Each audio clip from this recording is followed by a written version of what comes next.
Okay, guys. Happy Saturday. Nice weekend for everyone.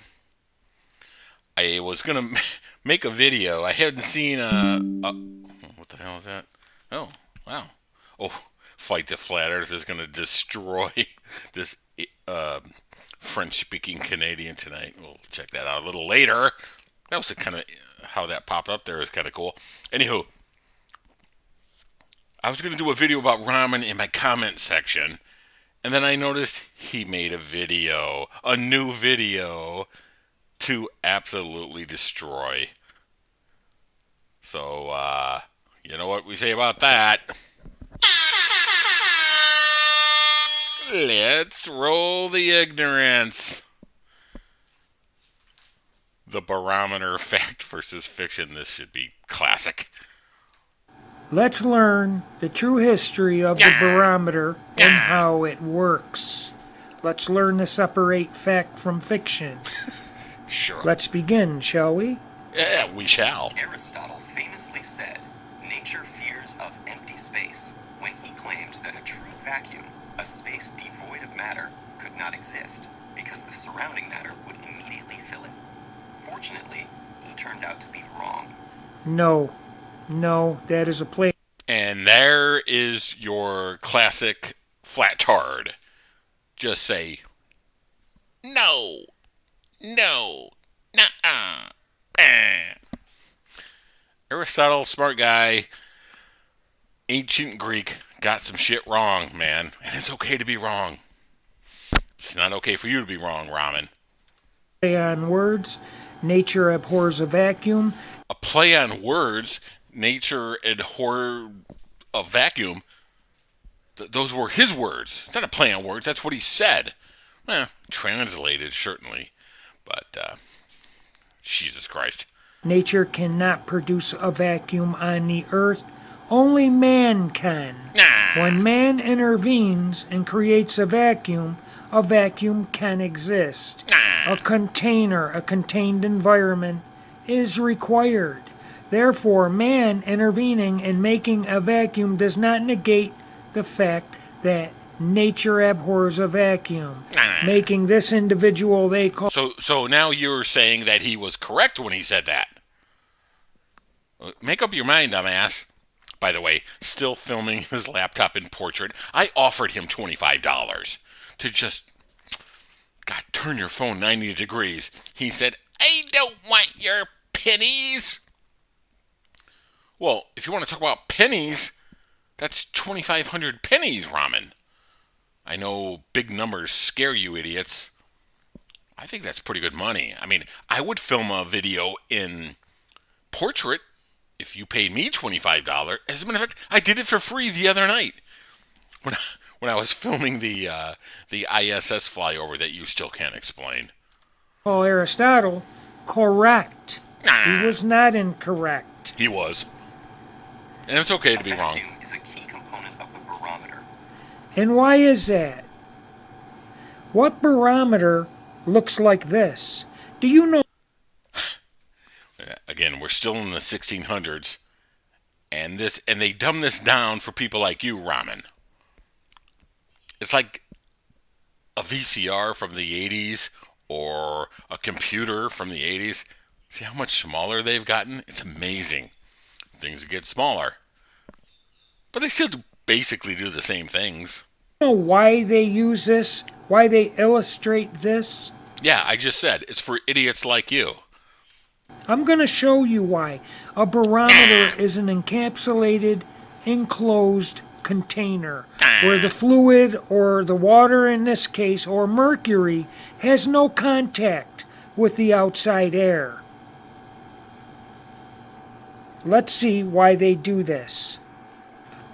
Okay, see, now he just skipped ahead in the video, and the dishonest moron that Ramen is doesn't provide a link. But luckily, even with his shitty cell phone video of his laptop, we can see this, and we can go and watch the real thing. He left a bunch right out. here is exactly why they show you this. So they can use two arrows pointing down to get you to believe that outside air pressure is pushing that water down. It is. And forcing a column of water up that It tube. is. But that is not how this was made. An individual made this, and Yeah. let's see how. Yeah? A long tube was Now we're skipping ahead to Bertie. And I think maybe this is a good spot to switch over to the real video. So here's the real video, the history of the barometer. It's really cool.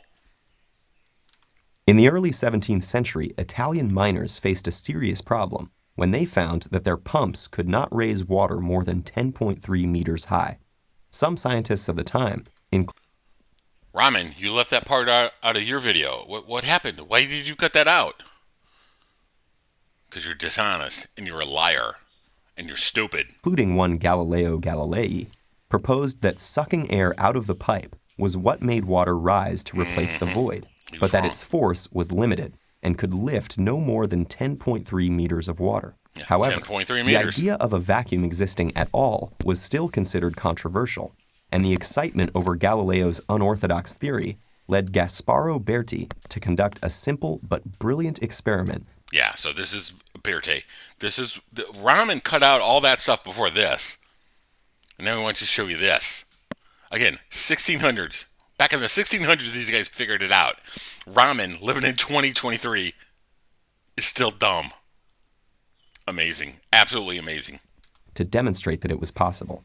A long tube was filled with water and placed standing in a shallow pool with both ends plugged.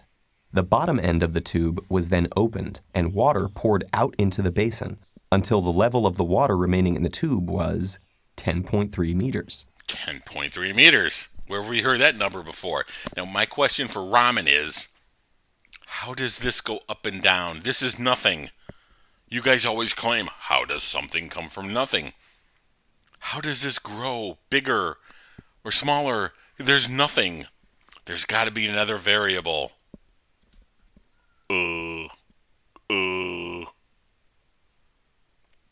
Cletus, care to explain? No, you can't. Continue. With a gap remaining at the top and no air having entered the tube, Berti had succeeded in directly creating a stable vacuum. Yeah. But even though the possibility of a vacuum had been demonstrated, not everyone was satisfied with Galileo's idea that this empty void was exerting some mysterious yet finite force on the water. Evangelista Torricelli, Galileo's young pupil and friend, decided to look at the problem from a different angle. Instead of focusing on the empty space inside the tube, This is how science works. Someone said, let me take a look at this. Let me think about it a different way. Flatards don't do any of that. They just say, nuh-uh. asked himself what else could be influencing the water. Because the only thing in contact with the water was the air surrounding the pool, he believed the pressure from this air could be the only thing preventing the water level in the tube from dropping further. He realized that the experiment was not only a tool to create a vacuum, but operated as a balance between the atmospheric pressure on the water Yes. outside the tube Yes. and the pressure from the water column inside the tube. The water level in the tube decreases until the two pressures are equal, which just happens to be when the water is at 10.3 meters. Oh, there's This that number idea was again. not easily accepted, as Galileo and others had traditionally thought that atmospheric air has no weight and exerts no pressure. Sound familiar, Ramen?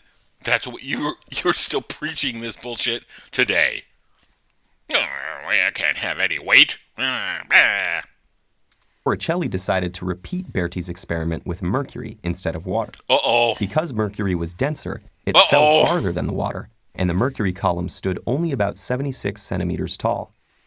Not only did this allow Torricelli to make the instrument much more compact, it supported his idea that weight was the deciding factor. A Yes. variation on the experiment used Here two we go. tubes, Here we go. with one Here's having the killer, Ramen. I want you to pay special attention to this, because you think the bigger the vacuum, the more it sucks. Vacuums don't suck, jackass. Roll the video. a large bubble at the top. If Galileo's interpretation had been correct, the bigger vacuum in the second tube should have exerted more suction and lifted the mercury higher. but the level in both tubes was the same. The ultimate Oops.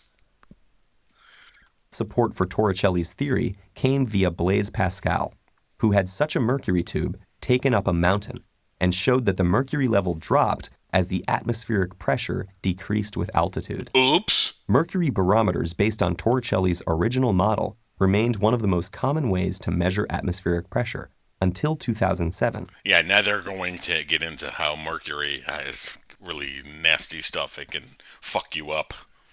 But, Ramen, you got a lot to answer for. Why did you cut all that out of your video? This is a 4-minute video, 4:45. He went on for, I think, 12 minutes. Let's go take another look at his dumbass. Over 12 minutes, and he cut all that part out. Why, Ramen? Because you're dishonest. You're a charlatan. You're dumb. Anywho, I wait your response in the comments, or please make another video about me. You made one, it was about 10 seconds long, and then you deleted it. Remember when I told you what an ad hom was? And you said no. I think one of your fans told you, yeah, that calling someone stupid is not an ad hom. In your case, it's just the truth. Okay, guys. Enjoy the rest of your weekend. Hopefully Ramen makes more videos I can goof on. Good night now.